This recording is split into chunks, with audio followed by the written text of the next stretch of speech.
Welcome. Today's lesson is an introduction to rhetoric and the rhetorical situation. I'm Dawn Knight, an English teacher from Westfield, Indiana. So what will we learn today? We have two focuses today. The first is to learn what rhetoric is, and the second is to familiarize you with the rhetorical situation. So first, let's look at a brief illustration of rhetoric.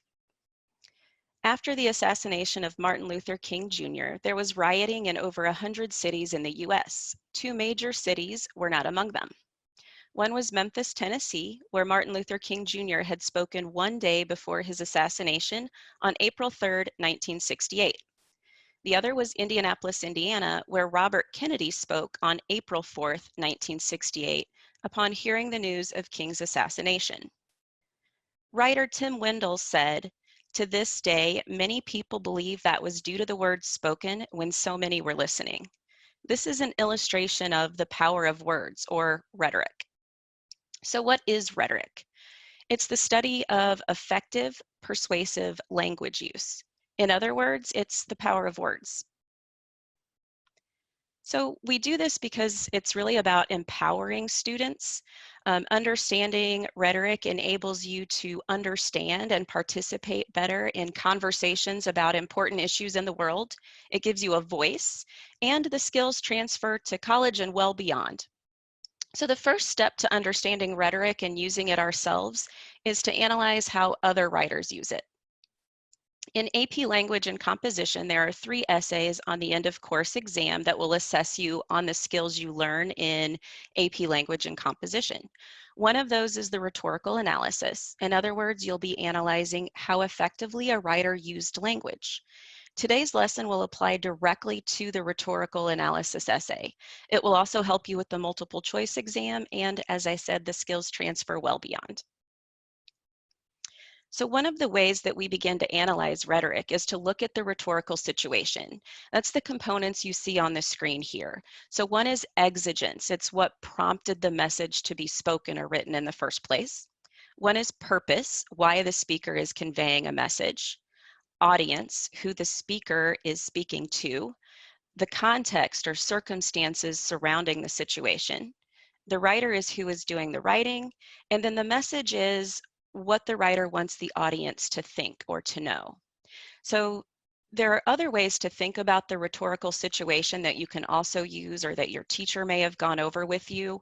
One of those is the rhetorical triangle: the speaker, audience, and purpose. So when we think about the rhetorical triangle, we think about who is doing the speaking, what is their persona? Are they an expert? Are they a comedian? Are they a scholar? We want to know about the audience. Who are they? What do they already know about the subject? What is their attitude about it? Are they excited about it? Are they angry about it? The purpose, why are they writing?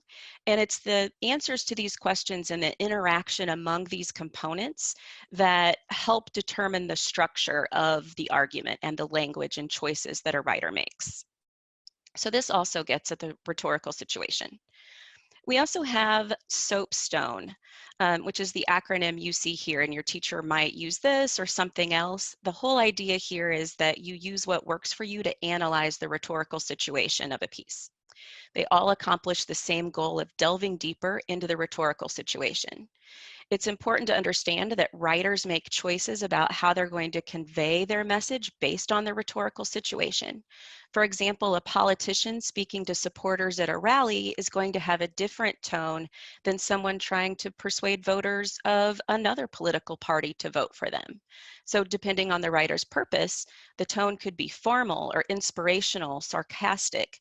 These are all choices made based on the rhetorical situation. Let's look at an example. So this is the Robert Kennedy speech in Indianapolis that we referred to earlier when we talked about the power of words and rhetoric.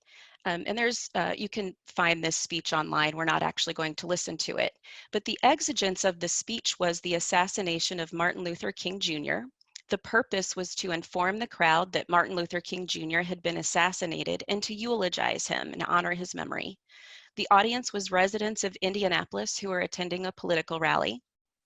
The context was April 4th, 1968, right after the assassination of Dr. King, and it was in Indianapolis, Indiana. The writer was Democratic presidential candidate Robert Kennedy, the brother of John F. Kennedy, who had also been assassinated.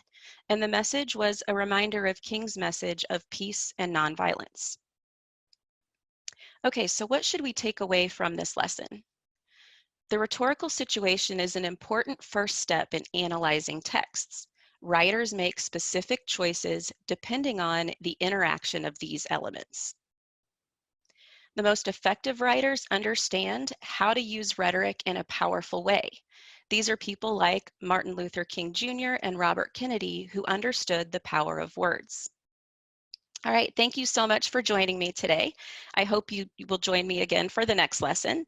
There's a lot going on in the world, so before we go, I just want to remind you to be kind to yourself and to others. Have a great day.